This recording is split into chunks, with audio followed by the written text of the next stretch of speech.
చూడు ఇది Marredpally play ground అంటే హైదరాబాద్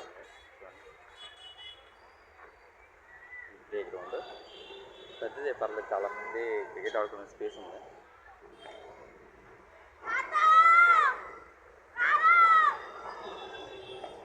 ఇదంటే ఇది రోడ్ అనమాట. ఇది రోడ్డు,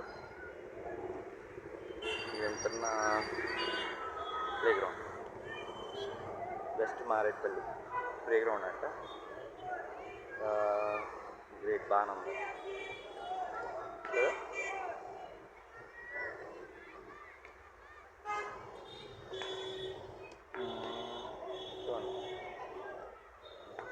ఇది సెకండ్ సాటర్డే అనమాట, స్కూల్ పిల్లలు సెలవు, అందుకే చాలామంది పిల్లలు ఉన్నారు. అండ్ సండే సాటర్డే ఉంటారు ఎక్కువ పిల్లలు. ఇదిగోండి, ఇది సాటర్డే కదా, స్కూల్ సెలవు, చాలామంది పిల్లలు వచ్చేసి ఇక్కడ ఆడుతున్నారు అనమాట. చూసి